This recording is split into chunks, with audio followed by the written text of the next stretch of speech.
YouTube subscribers and friends and like. It's Grant coming at you from Meridian, Mississippi. Believe it, I forgot to look at the date. I think it's January 17th or 18th, something like that. I don't know. That has turned out to be about the best investment ever. Tonight, I packed in all my stuff, because I always try and do that.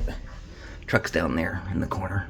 The one parked cricket is me because the back axle doesn't fit in a regular parking spot like those guys. So, brought my stuff up here to reorganize it. I got 2 bags worth of crap. Went to the Waffle House next door to get dinner tonight. And before I left, I thought heavily about leaving the gun here. It's only next door, it won't take 5 seconds. Go over there, get my online order that I ordered online, so I just grab it and go, No big deal, won't need that, right? And then I decided not to. I decided to take it with me. Put it in my parka in the bottom left pocket, all ready to go, Bag and everything all ready to loaded in the chamber, and put it in the parka so it's easy to get to, and I'm very, very happy that I did.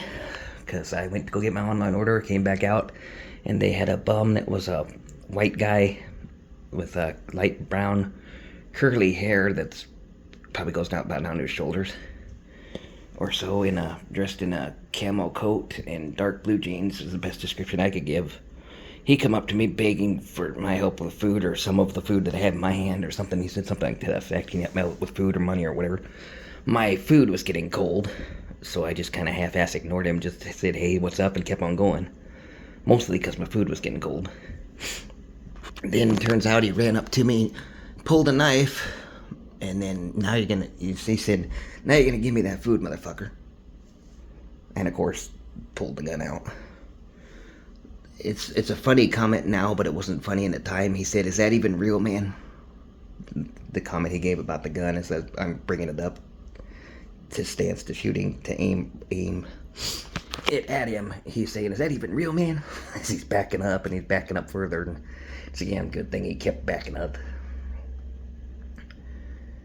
And I, pretty much had to yell at him to move another step forward and you'll find out. And then I turned and kept him in sight and left to the hotel, and he left the other direction. And that's all that came of it, but he was going to try and rob me for the food or the money, and he's just a desperate, strung-out, druggy type.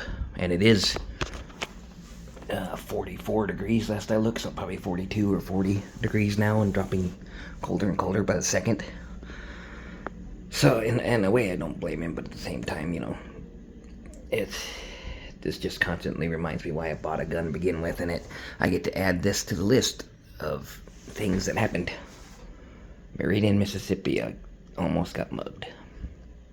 For food, no less. Which, in a way, you can't blame him for the food, but at the same time, the only reason I was kind of a dick to him and ignored him to begin with is because my nice, hot online order was getting cold out there in 40 degrees. Cold enough to almost see your own breath out there, really. And I didn't want to dick around with trying to find money or give him part of my food or whatever in the middle of that whole deal.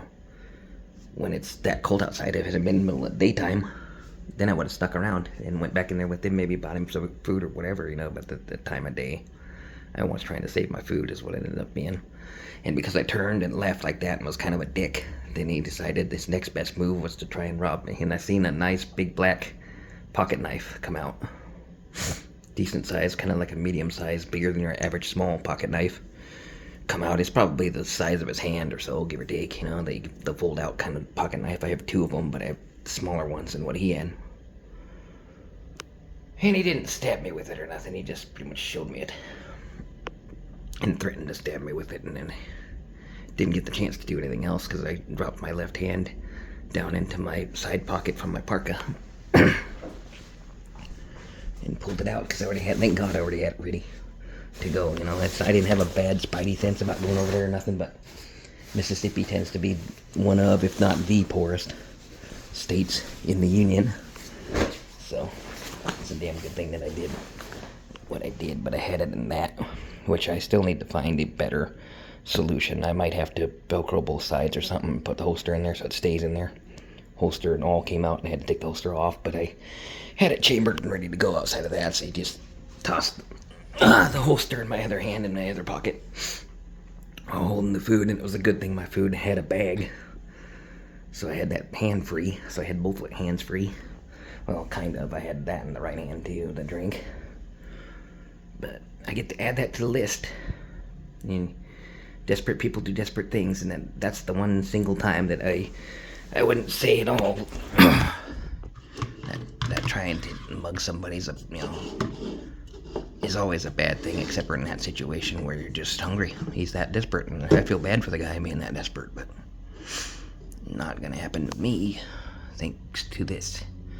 This right here is the great equalizer all the way around. It doesn't matter if you're coming up against 7 or 8 people or whatever. If you've got the distance on them, that can close the distance and make you come out on top ahead of time, as long as you got enough distance on them to do it.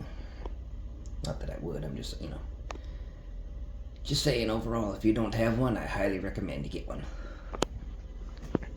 Like and subscribe, leave comments, I'll catch you in a flip piece.